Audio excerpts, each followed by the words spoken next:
I've been doing with records because I ran out of Zoom room for my recording. So what I do is I record it to my computer and then I'll put it on the group page so that it'll be a live video there. So yeah, learning all sorts of great things about Zoom. So, yeah, and there's a reason why I don't share screens now these days, because I'm scared to death somebody's going to put something highly inappropriate up on a shared screen.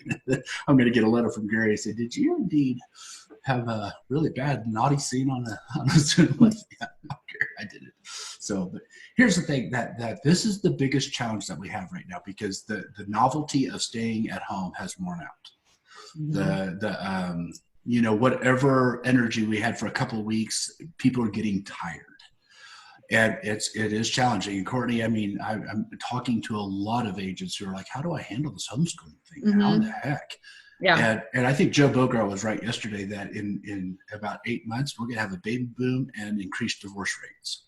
Mm-hmm. I think both of those are going to happen, because this is the relationships are going two ways right now, as we're seeing the same, you know, few thousand square feet. And so for us to thrive in this industry, and Gary honestly says, real honestly, for the next 30 days, maybe even 45 days, it's survive. So you can come out of it and thrive and position yourself now as survival, so that at the end of the next 45, 60 days, you can actually start thriving. It's all going to be how we see things. It's perspectives. There's a reason why at 45, I think it was, I all of a sudden started to have to wear readers. I had to wear glasses because I couldn't see accurately and my arms weren't long enough, right? And so perspective is everything right now. And so give me some of the perspectives that you hear people talking about. And we're going to talk about the six-person perspectives. The story behind that is Gary used to teach. He used to spend, like, at every class teaching almost a full day on these six-person perspectives in front of every class. And there's a reason why Keller Williams went into the last shift number 4 and came out of the last shift number 1. And Gary's, told us really directly, says, and he said he's going to do everything he can for us to go into this shift number 1 and not come out of it number 4. Mm-hmm. And it all goes back to how we see stuff, how we think about stuff. What's some of the common thinking patterns that you hear in people's voices and in their language right now in the midst of this pandemic? What are some things that you're hearing amongst realtors? And by the way, my kids introduced me to this. Oh my gosh, the best stuff in the world. It's like 3 cups of coffee all in one. It's fantastic. You're gonna kill yourself with that. Oh, every day, man, every day. I did notice something different about you, Lucas. Now it all makes sense. Yeah, it's right here. It's right here. So what are some of the ways that you're hearing people talk about that? How are they seeing what's going on right now? Mindset, not tactically, not observations, but what's some of the mindsets that you're seeing people bring to the table right now?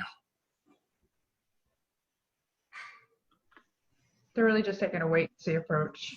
Mm-hmm. Oh, yeah. I would guess that that's a very common, let me just cool my heels and wait and see what happens. Yeah. That is a perspective we could bring to that. What else?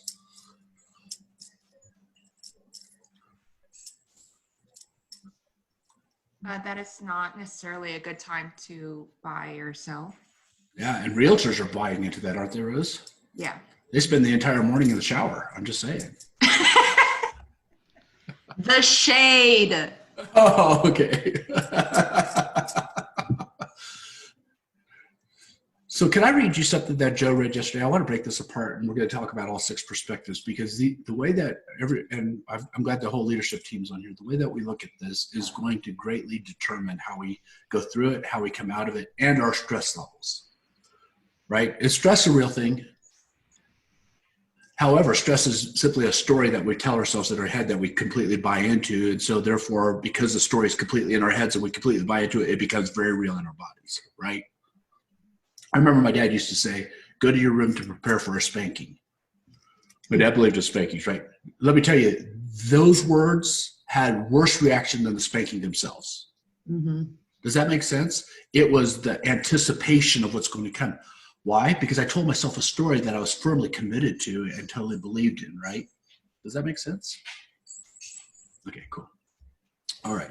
So I want to read you this thing. This is from Joe Bogart read this yesterday on on the big call that I do on a weekly basis. This comes from the Ricky, what's their name? Yeah, the Ricky Kane team. They're in, where are they at? They're somewhere, I think, in California. But he said this, that after his team meeting, and he's got a fairly good-sized team, he said it's mission critical during this time that we keep our collective energy and focused on our only goal during this time, which is thriving. Remember, wherever focus goes, energy flows. Every realtor and human in the city will have control over two things in the next few weeks, and you may want to write these down. This was big to me. It's effort and our attitude. Mm-hmm. And this space is where we will shine. We're all smart humans who understand and truly get energy and the power of our mindset and attitudes we will have on our results and outcomes as we chart into new territory together. Attitude will be the difference maker of surviving and thriving, and we feel blessed to be in partnership with each of you and grateful for the core group we have so we may thrive into the greatness God has for us. How does that hit you? Because I'm going to tell you how it hits me in context of the 6 personal perspectives.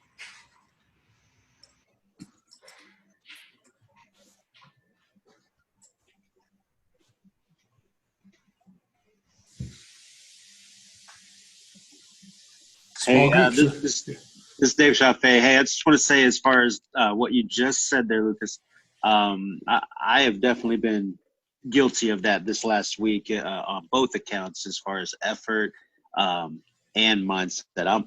I'm a brand new agent, man. I've got, my story sounds a lot like your origin story, if I'm being honest. Just not quite that amount of debt. Anyway, I'm struggling. It's affecting my motivation. It's affecting my mindset. Anything you can say on that matter, man, I'm all ears. Yeah, I appreciate that, Mr. Breedlove. Well, so I was on that same call yesterday, and I wrote exactly that. I have that written down in my notebook from yesterday too. And I felt like it was really timely and hit me really well. Kind of the same thing. I mean, it's just exactly where you started on this, hitting week 4 of being home. The newness of it has worn off. I happen to have Spire, which is our gas service, drilling outside my house for 12 hours a day, and 3 kids homeschooling. And I was telling my business coach yesterday that, like, on Tuesday I hit a huge wall, and it was just so hard to think of like how this was going to change and keep that positive perspective. But then actually a lot of those words from yesterday put me like in a really good mood. And of course, yesterday the sun was shining, and just kind of trying to refocus on remembering that, you can stay grounded and get this done. And,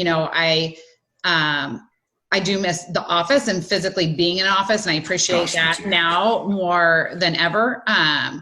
But, if I am going to be realistic to know that I can't execute at 100%, 75 or 80%, it's still going to be far more than what the majority of any agent is doing out there. So, if we find those key things that we can dig in on and make progress on them, even if it's going to have to be at a different level than what we want to execute on, it's still going to be a big success. Yeah, Courtney, you know what I've heard almost from, and I'm doing like these Wednesday classes, I'm purposely bringing on every top producer that I can, just because I want us to hear how are our top people thinking, and that what can I learn from that?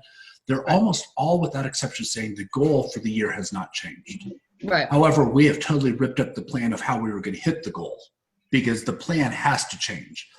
That's the attitude that I think that serves us really well. And we'll talk about that as we go through these 6 perspectives. And, Courtney, hats off to you, because probably sometimes you don't know what's louder, the kids or the drilling. And the goals are still important to you. You set them for a reason.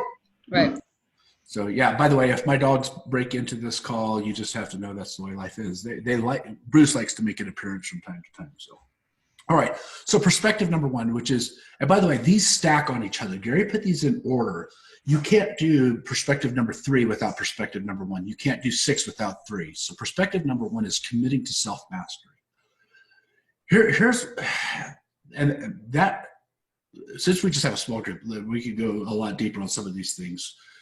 There is a education that I'm a fan of. I'm not a fan sometimes of how they market themselves, because it feels very cultish. However, the content of it is landmark education, and I love that, the whole process. There's a book that if you don't want to go to the course itself, it's like a weekend course. And they really are very aggressive lead generators, and they make you feel guilty if you don't invite people to it, and on and on. So I wish they wouldn't do it that way. But the content of the course itself is life-changing. It was life-changing for me. There's a book called The 3 Laws of Performance that's written by the same guys. And actually, after you go through Landmark Education, they have you take on a project that transforms the world. One of the projects that came out of there were Locks of Love.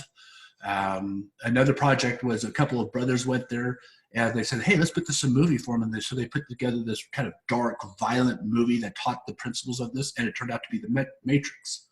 That movie came out of Landmark Forum, the red pill, blue pill type of thing. And this is the premise of it all, is there's what happened, and then there's what I say about what just happened. The story that we create causes stress, causes happiness, causes peace, causes anxiety of whatever happens. So something could happen, and depending on our story is going to be how we show up to the world. Self-mastery is understanding that I have a human tendency to make a story. And here's what I'm on a mission to do, is many of us, when something happens, we crank it to autopilot and we're not even aware. We just say, that's just the way that it is, right? Racism, let's take racism for example. I had very little experience with it because I'm half Korean. There was a little bit of that. Most of it was like in good fun, but there's some of it that was just mean. But you think about it, you walk into a place and there's 5 African-American guys all in hoods and low-hanging pants. Immediately, if you're a racist, if you have those kind of experiences, you make up a story and you have very real emotions where you're scared, you're afraid, you're whatever. All that happened was just a couple of people showed up that looked different than you. What you say about it determines everything. So we have a pandemic. Guess what? We're watching people make up stories as we speak. Let's not fabricate stories. They're very real. Some people are germaphobes and they're going crazy. Some people are high-strung anyway. I tend to be very high intense with my passions. So my emotions go super high and then, oh my gosh, super low. And some of us, like, if we do something and we don't do it well, I am the master of beating myself up, right? And you suck, you're terrible, you're this. And then what I do is if I can't attack it and win, I retreat and go do something else. I just quit. I have a long history of quitting things because that's my autopilot.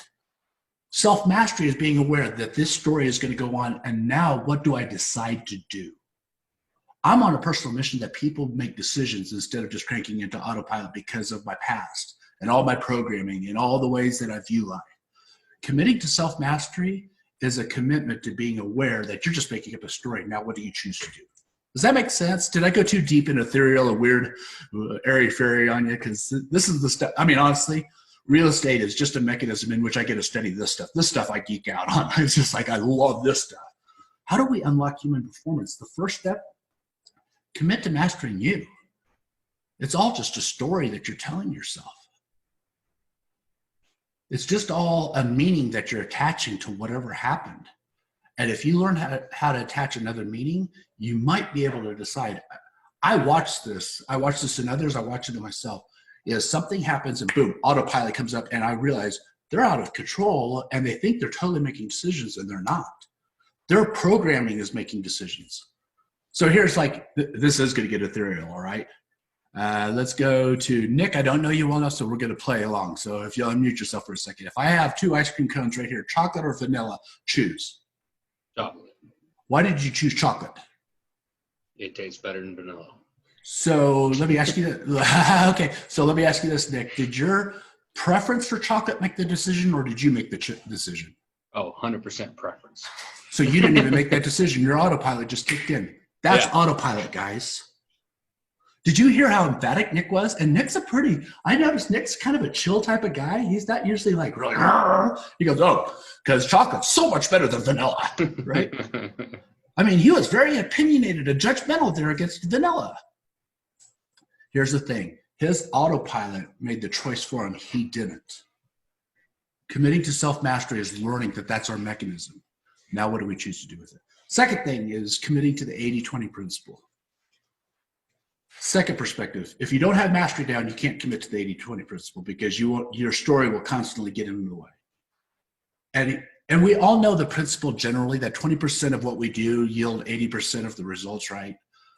For an agent, it's lead generation. That's your 20%. It's always going to be your 20%. No matter how good of a realtor you are, or slick a presentation you have, or good you are with words, if you don't have enough leads, you don't have a business. Am I right? Has anybody ever done a transaction without first having a lead?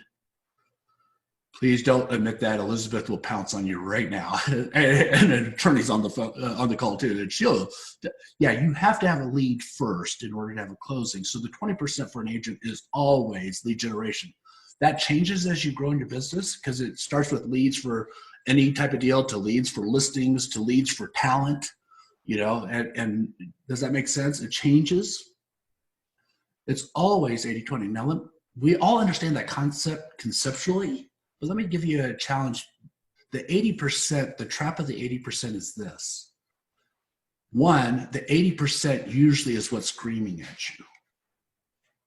And sometimes we sacrifice the important for the urgent because I feel it like, oh my gosh, this has to be done now. Anybody got a high sense of urgency like me?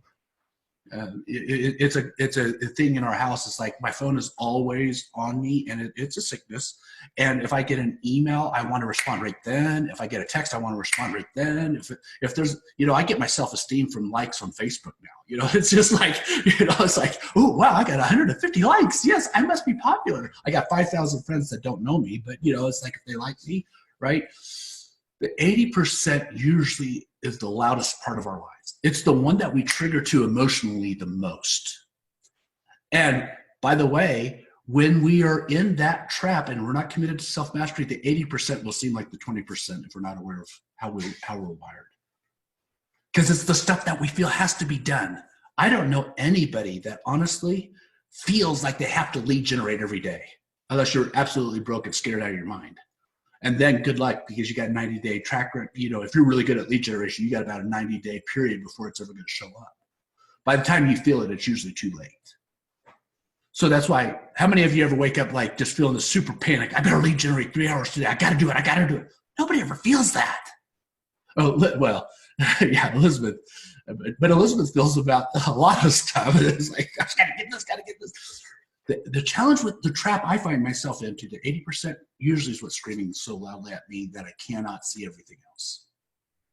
The other problem with the 80% is this. Usually in the 80% is something that I excel at doing that served me well in the last season. It just doesn't serve me well in this one. And so what happens? Because I want to anesthetize my pain of sucking at whatever it is I need to do in my 20%, I'll go find something that I'm good at that I can nail. And because I nail what I'm good at, even though it's in my 80%, I feel good about me. Katie, you're kind of looking at me like that might be a familiar story. Sure. If I'm working and I'm like frustrated or getting hit against the wall, I might be like, okay, I'm going to go do the laundry right now because guess what? at least I can say I got something done. So I can totally resonate with that. That happens to me. Okay, the rule at my house is Lucas can never do the laundry because I am apparently really bad at it. I don't know that I am. I don't like my males doing. In fact, I hear laughing downstairs right now. In fact, there's 2 girls and my wife that are laughing like, yeah, he's really bad at this. I didn't know you couldn't dry certain things. Now I did. Well, actually I don't. So, and that's not even feigned ignorance. There's some stuff that I feign ignorance. I'm not even feigning ignorance on that. So here's the thing. The trap with the 80-20 is the 80% usually screams louder, and inside the 80 is stuff that I'm really good at that I could walk away at least feeling good about myself doing. You know what? If I had my druthers, all I would do is teach like this all day long because I feel good about teaching. I tell Elizabeth, schedule me for an hour a week, and I'm disappointed when I don't have an hour a week. You know why? Because that's 1 hour that I probably am going to walk away and say, okay, at least I did something good there. Because right after this meeting, I got 2 hours of stuff that I'm not good at doing. You get it? The challenge in your business is nobody's watching over you to make sure you stay in your 20%. And you'll use your time and you'll go to the 80% because you're good at that. Does that make sense? At least this is my own journey. And when I say you, this is me just talking to myself out loud and you guys get to listen in on it, right? Okay. Number 3. So first one is self-mastery. I got to commit to mastering me, and my mindset and understanding my humanity is going to show up in the process of doing anything new. By the way, you have to reinvent yourself right now. The challenge is commit to mastery. The 80-20% is what we're going to see. Is we're going to see a bunch of realtors go to the 80% of what used to work and they can nail, and they're going to possibly get left behind. Here's Gary's prediction. Right now, he thinks that about 50% of the agents that are currently in the business will be out of it in the next 6 months. I think he's right. I think it might be closer to 60% of the agents that right now are in the business. By the way, is that necessarily a bad thing? I got in the last shift, and I remember hearing all the old crusties talking about, gosh, we're so glad all the bad agents are getting out of the business, right? Well, now we're the old crusties. It's just now we have to make a decision that we're going to reinvent ourselves massively. And so the third thing is moving from entrepreneurial to purposeful.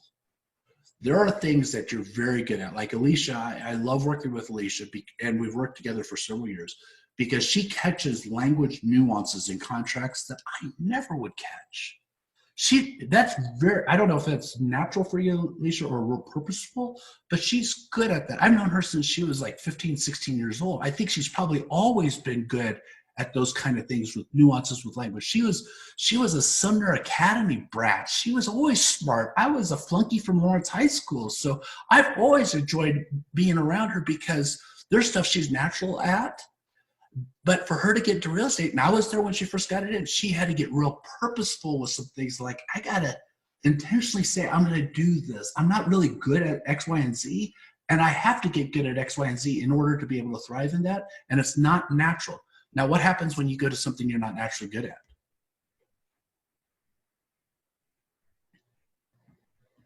It's hard. I don't want to do it. I don't want to do it. It's hard. In fact, how many? I don't like looking like I can't do something, like I'm a failure. Yeah. So it's difficult to. I'm kind of like you in that respect, and I have a theory on that it's a little bit like a firstborn type of issue because you're a natural achiever. And if you can't do it right the first time, I'm off to the next thing that I can get done. That's the story of my life, Alicia. You know why if I were to really interrogate my high school days, and I joke around about being a 2.17 GPA student, you know why?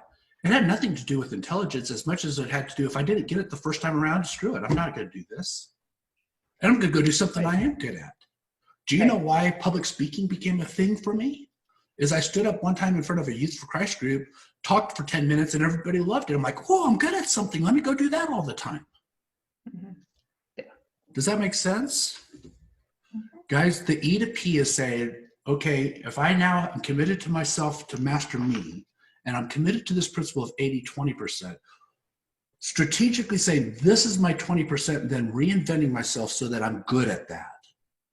So how many people are right-handed on this call? Aye. Okay, everybody. So take your pen out and write your name with your left hand right now. Do it. Yeah, Rose is like, okay, I'm making you do it. And yeah, come on, Rose, get after it. Elizabeth goes, I'm only techie. I've got only a computer. So yeah.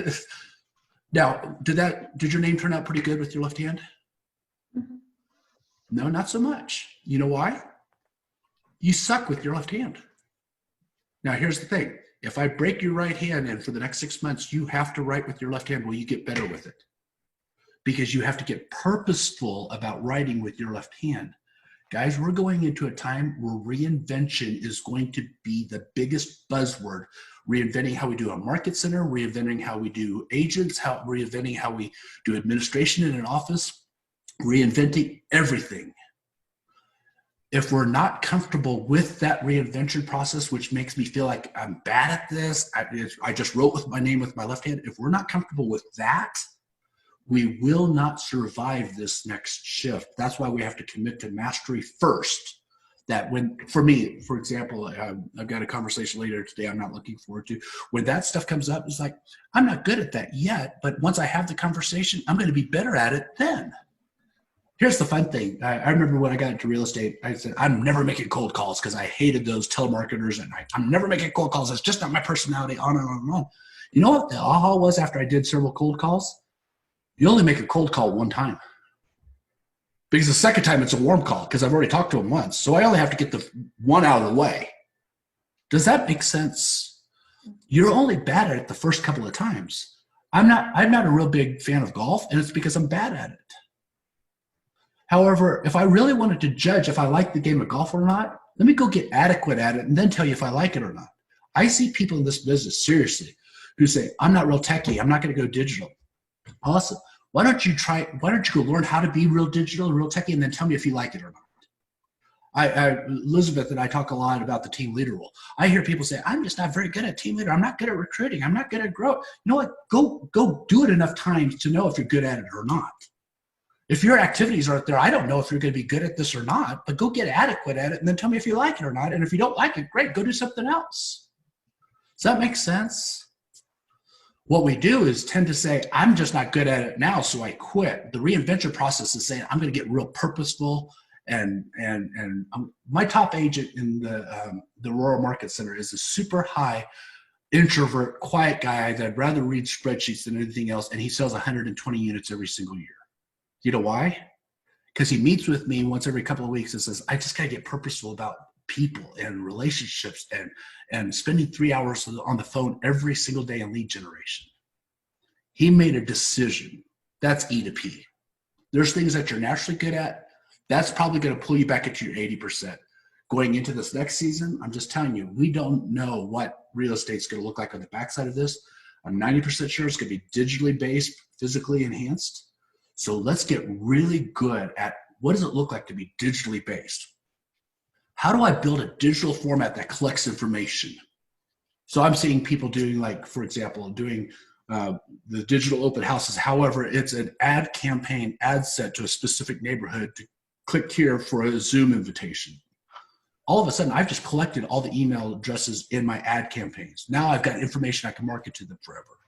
We're learning how do we collect those kind of analytics so it empowers you. Get this, we're not going to be good at it for a while.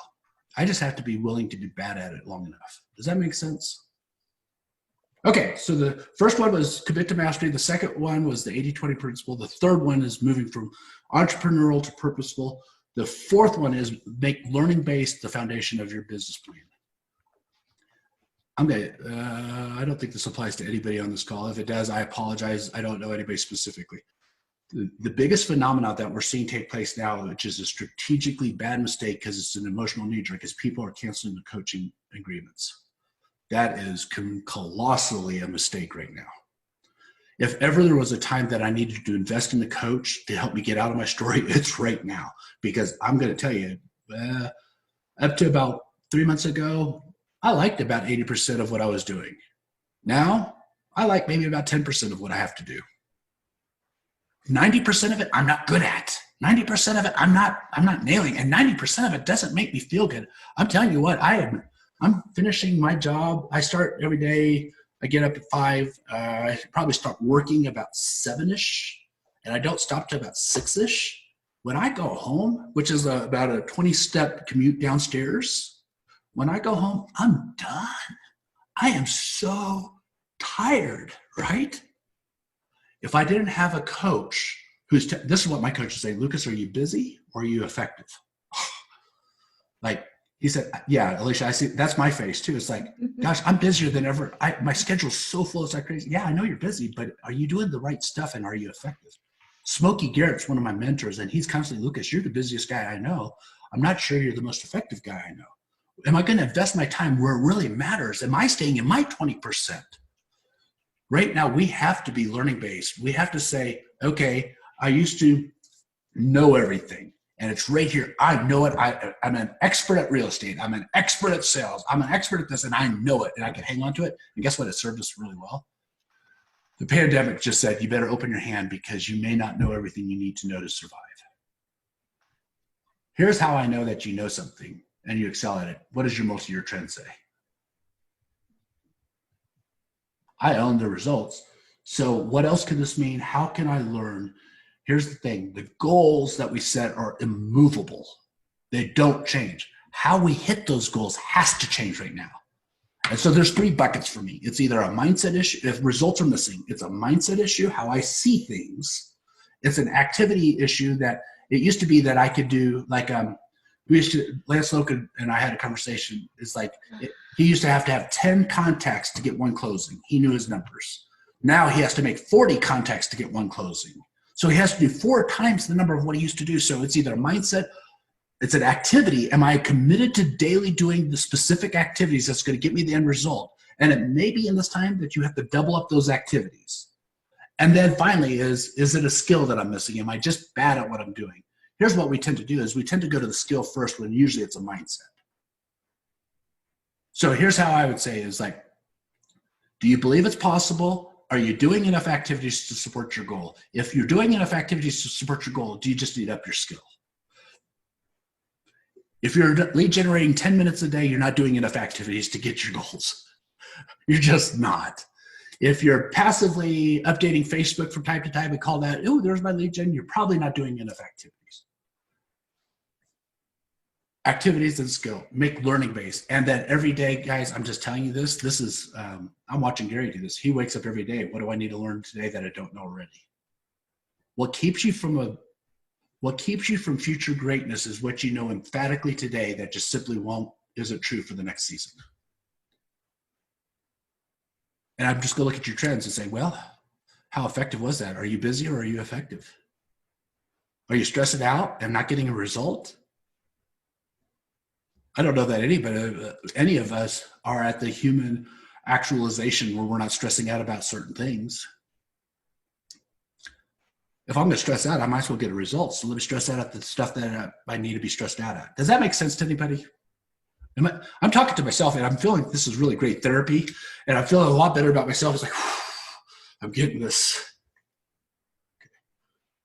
What? That's four perspectives. We got 20 minutes still, so I got time to do the final 2. What ahas do you guys have so far? What are your thoughts? What are you thinking? We've got enough time and enough people on this call. We could have a conversation about it. And I'll drink some more Bang. Well, I like what you just said. Are you busy or are you effective? I mean, I think that really resonates right now when we're all trying to manage time at home.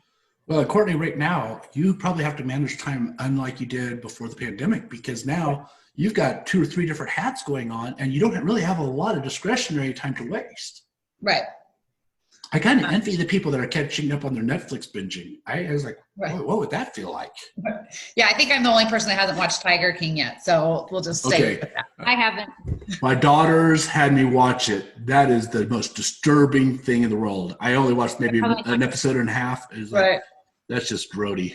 No, but the busy, I think that to me, I just wrote that down and put, like 5 stars next to it of just, I think that's a great, I've shifted how I start my day every day in terms of, and I think this is something you had talked about too, like minimizing news because it does really change. And so I have this little reflection book I read first thing in the morning. I do a little personal reading and then I will either exercise, walk my dog, something like that. And I don't, until I'm done with that time, usually like while I'm doing the little exercise portion, I think about, who I need to reach out to, who have I contacted, those kinds of things are in my head. But I have not looked at emails. I have not looked at social media. I have not looked at the news just to keep that time.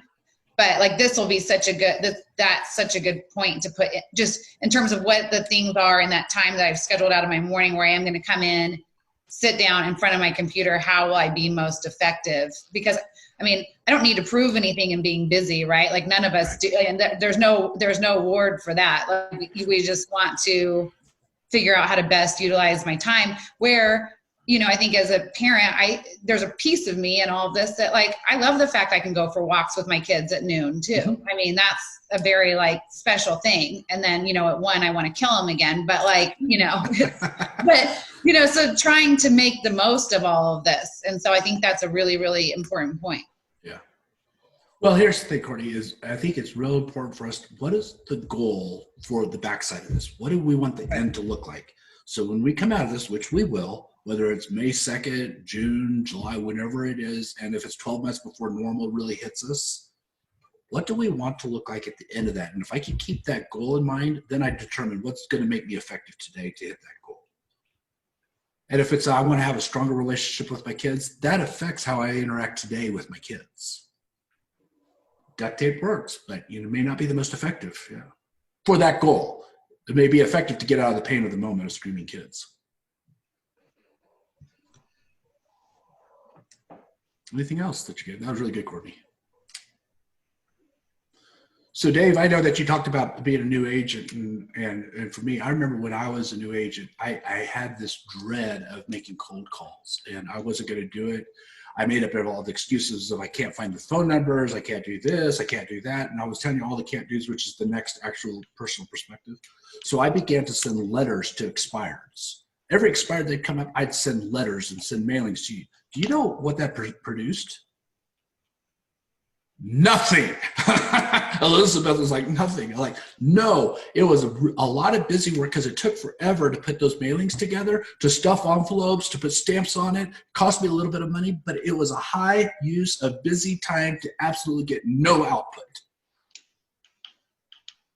However, then I learned about 2 or 3 scripts that I could make a phone call. I learned one mindset that changed how I made cold calls, that I'm looking for people who need help. That's all I'm doing every day. I'm hunting for the people who are motivated.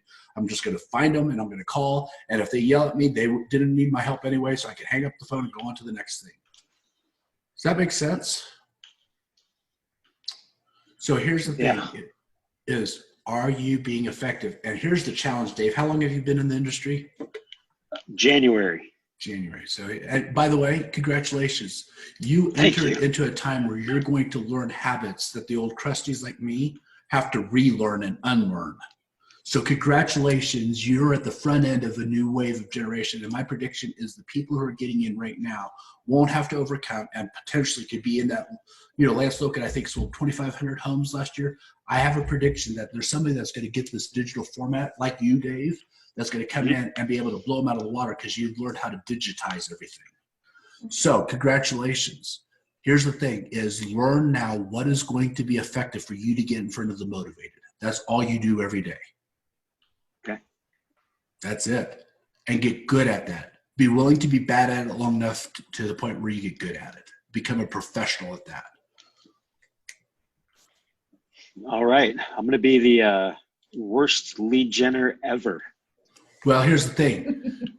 Here's what's funny is if you call 3 hours a day, you'll only be bad at it for about 5 days. 5 days. Yeah, well, if you do it for 3 hours a day, but most people, what they do is they make 2 or 3 phone calls, then they go get a cup of coffee, and then they come back and they check their Facebook, and then they make 1 or 2 calls, and then go to the bathroom because they drank coffee a half hour ago, and then they come back and they make 2 or 3 more calls.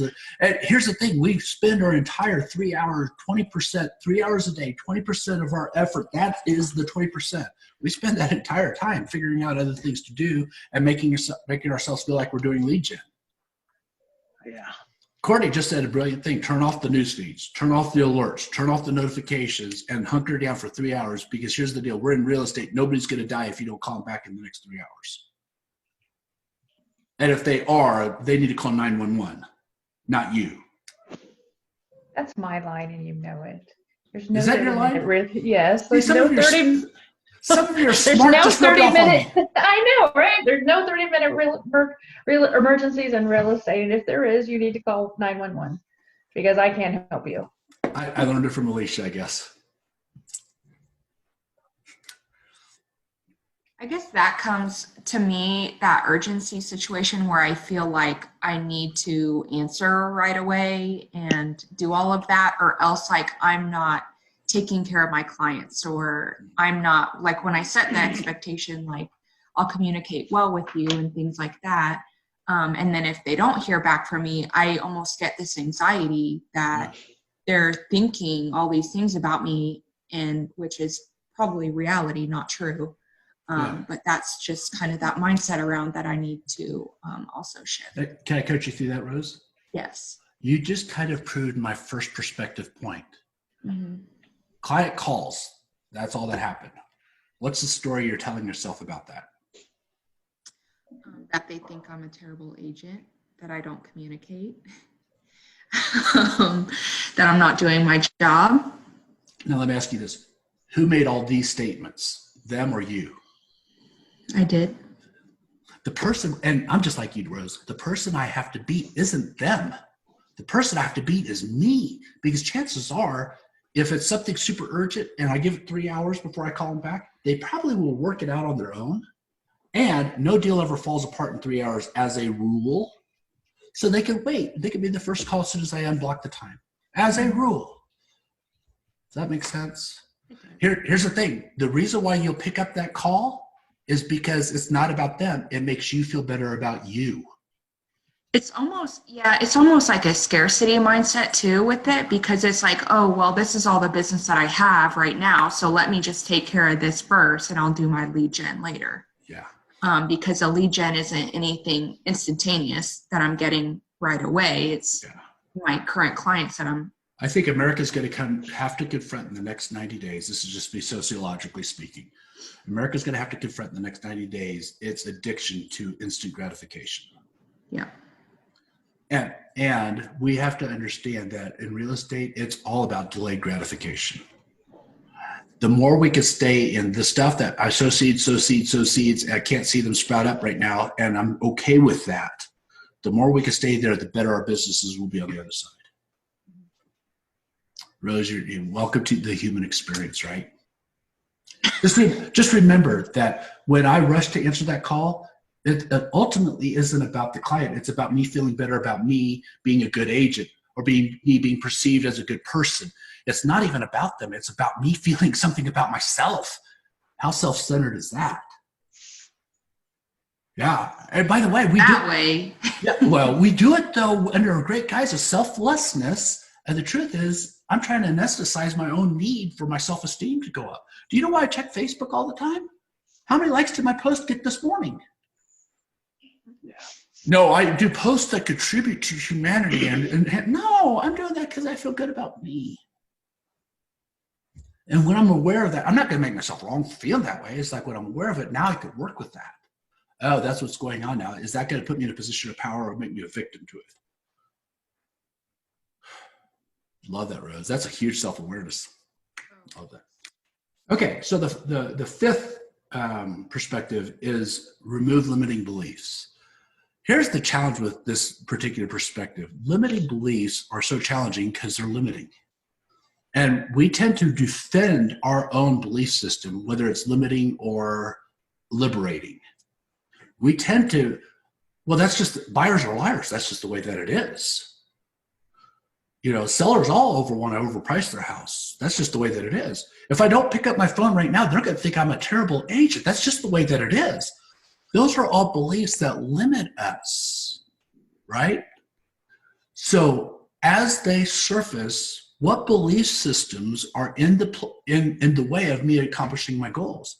So one that's going to come up, and it just is, and I would want to applaud you and thank you for being on this call. Dave, you look really comfy, man. I don't know if you're wearing like a onesie there or what that is, but it's just kind of. This is my wife's. This is like just like a lounging jacket. It's puffy. It's fluffy. I'm a big fan. It kind of reminds me of that rabbit outfit that Ralphie wore on the Christmas Story, except it's just the gray version of it. That little bunny outfit. It's kind of cool. Lucas, the Easter Bunny was just here Sunday.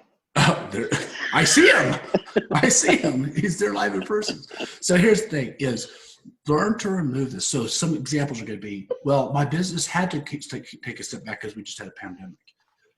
If I would have been smart, I'd have had Elizabeth run a report of how many listings were taken in the last 7 days in the Plaza area. I bet you there's a bunch of listings that were taken. I saw somebody do a survey. One of my friends do a survey. How many of you have an MLS in which there's absolutely zero transactions that are taking place this month? And guess what the answer was? None of them. So here's my question to you. If somebody else did it, why wasn't it you? What's the limiting belief that keeps you from your goal as they come up? And here's my struggle. This is Lucas Sharen's Confessions of a True Heart. My limiting beliefs are really strongly held convictions. My limiting beliefs are really firmly adopted. I don't have an opinion knowing that it's a wrong opinion. But my thinking shows up in my business. My thinking shows up in my relationships. My thinking shows up in my bank account. So if I don't like my bank account, my results, my relationships, then it's a thinking thing. So what thinking got you to where you are right now? And what thinking needs to be altered to get you to where you want to go? I remember listening to The Secret by Rhonda Byrne, and it was such a great, I like that book. It's just a really great book. That's a good one. Yeah, listening to it though, it's more impactful than just reading it because you can hear her talk. And she was talking about weight. And I was probably about, at that time, 25, 30 pounds overweight. Right now I've gained about 7 pounds. It's the Corona 7. And I wanted to stop there, but here's the thing. She said, the reason why you're fat is because you're thinking fat thoughts. I'm like, screw you. What are you talking about? But I realized this. It's like, for some reason, I think it's pleasurable to put that Twinkie in my mouth. For some reason, I think that boredom eating cures boredom, and it never does. I'm with Jason. For some reason, I think eating a whole personal pizza is an enjoyable thing, right? Because somehow in my mind, I made up a story. Nick's like, what's your problem with that, Lucas? That was okay. And so here's the thing. It's just a story I created in my head. Who told me that that pizza was good? I told me that. That's how I experienced pizza. If I want a different output, I have to have a different pattern of thinking. Any thought that keeps you from your goals is a limiting belief. I don't have time to lead generate. People don't want to hear from me. I don't want to be a nuisance. Those are all limiting beliefs. So what would it need to look like for you to be able to talk to unlimited people, to have unlimited money, to have unlimited opportunities? All problems stem from a thought. And if I'm not committed to self-mastery first, I'm never going to be able to be violently vicious and brutal with my thought patterns. I remember I used to go around saying, man, I can't wait to get out of debt. Oh my gosh, I was $100,000 in the hole using lines of credit to pay minimums on credit cards. I can't wait to get out of debt. Can't get wait to get. Well, here's the problem. What's the central thought process of that thought? That you cannot. It is the root of it. The universe is proving you right. You cannot get out of debt, in fact. That's exactly right. And the center point of that is debt. So why don't I just change what, and by the way, when you take on a new affirmation, it feels fake at first. Why don't I say, I am financially free and clear? I said that bad boy for about 4 years before my bank account reflected that I was financially free and clear. Because what's the focus of that statement? Financial freedom, financial clear. Does that make sense? Words, by the way, Joe Bogart's so right. Words matter right now. What you say about any words matter. Make sense? Here's another challenge I'd have with your limiting beliefs. You're going to need Elizabeth to be able to point them out to you because you usually can't spot them to you. You're going to need to have somebody else spot them to you. And that's never a fun conversation. I would rather not have hard conversations ever. I think Elizabeth, Alicia, and Nick know this. If I have to have a hard conversation, I usually need to take the rest of the day off. I don't like it, but if I love people, I'm going to run to the conversation because if there's a limiting belief, they're not just stopping an organization, they're stopping themselves from their own destiny. So give a coach, give a person, and by the way, buddies, I don't need an accountability partner because here's the problem with accountability partners. Accountability partners tend to be buddies, and buddies, when I have a limiting belief, comfort me in those beliefs. I need somebody to say, yeah, no, you're not thinking in the way that you need to think to get what you want. And by the way, I get those calls pretty frequently now. I've got a lot of accountability partners in my life right now, and I don't like any of them, but I love the output. I remember Michael Ann Byerly, we had her in Kansas City to be a bold coach, and I'm going to tell you, most of my market center hated her. You know why? They didn't like somebody confronting limiting beliefs. Alicia's still shaking her head. That's years ago. It's like, oh gosh, she's a hard ass. Yeah, she is really tough. But get this, I doubled my business and did it 8 to 5, Monday through Friday, never evenings or weekends. And every Friday was a tough conversation. Now, am I committed to the emotion of somebody who's a hard bottom, as Alicia would say, the tough coach, or am I committed to a result? I had to confront me. Does that make sense on limiting beliefs? Mm-hmm. Okay, cool. Then I want to share a screen with you on what accountability looks like for me. Hang on just a second. Because the final one is to be accountable. Oops. And there are two types of thinking. There's people there's accountability thinking and there's victim thinking. Nobody ever goes around and says, hi, my name is Lucas, I'm a victim. Because victim thinking is very, very deceptive when it comes in. And I saw the slide that's actually in the presentation of if like I did the official presentation. And I want to show you this. So on the left-hand side is victim thinking. On the right-hand side is accountability thinking. Life happens. Reality shows up. It just does. People who are victim thinking start out with, they're ignorant. They just they don't ask questions. They don't seek reality. It's like when I first started going dead, it's like, if I don't look at the bills, maybe they'll go away. I don't know if you've ever been there, but it got to that point. It's like, I just don't even want to open the bills. That's so disheartening. The first step to get right was to put them all into an Excel spreadsheet and look at it once a week, even though I hated that exercise, because that's owning it. People who are accountable, they seek reality. What's really happening?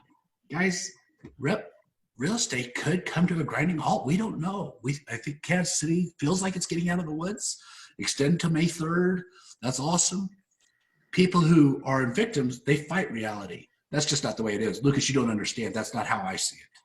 My gosh, whatever I hear, that's not how I see it, or that's just your perception, Lucas. They're fighting reality. They're in denial. People who are accountable say, this actually is the way it is. Got it. I'm going to go see what's going on. They acknowledge reality.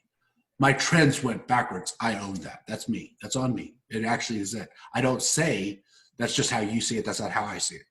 The third step of victim thinking is somebody who blames and they project. My gosh, you know what? If everybody would just do their job, if buyers and sellers would just understand this pandemic isn't that big a deal, it's not really my fault. It's yours. The market's to blame. This economy's to blame. The president's to blame. The Republicans are to blame. The Democrats are to blame. I block people who make political posts right now because they're not productive. Why didn't you do something about this? People who own it says, if it's to be, then it's up to me. People who are accountable say, what do I want? And then I'm going to go get that. I've got to do something. This is my responsibility. People who are victim thinking tend to deflect. Well, nobody told me. Here's the great one. Nobody ever trained me. I didn't get good training. It's just not my job. I did my part and I left it up to the universe to bring me the rest of the stuff. I was never really given a chance. It just didn't work here. I did what I was supposed to do and it just didn't work out. I can't think of anything else to do. That's excusing things. And then on the flip side is the people who are accountable, they find solution. What are my options? It's what Ricky Bain and Lance Lucas says, okay, the goals don't stop, so what are my options? How am I going to hit the goal now in the light of what's happening? How can I get what I want? And what can I do? And I'm going to have to take it off full screen for you guys to see the bottom part of it. And then the bottom part of it is people, and I don't know how well you can see that. Let's see, there we go. People who are victims, they just resign. If it was meant to be, it's going to happen. Que sera, sera.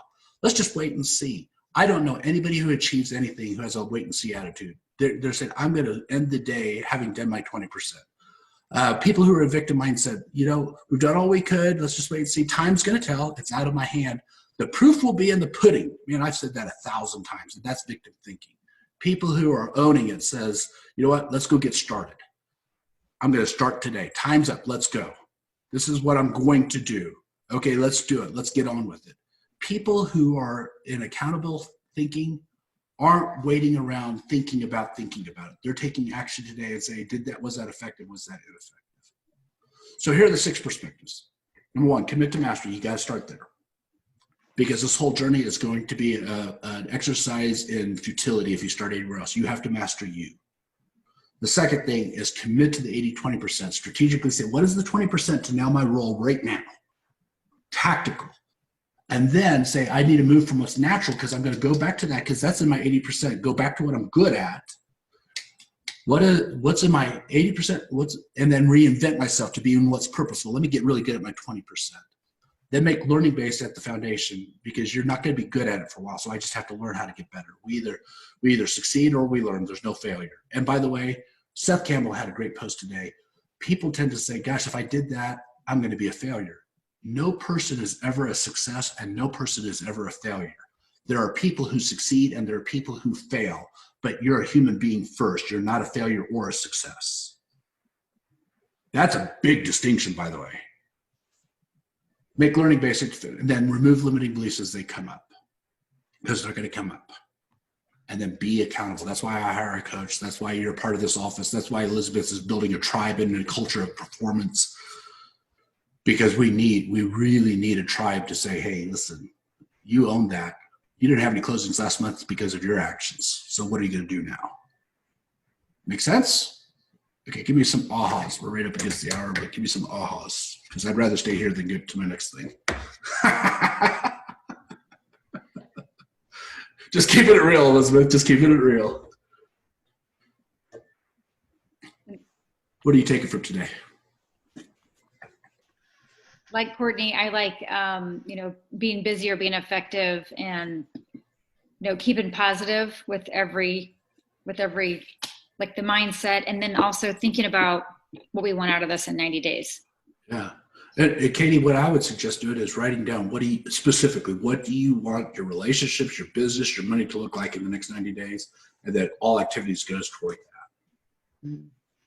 Because in the absence of vision, whatever happens in the moment becomes my vision, and that's not good enough.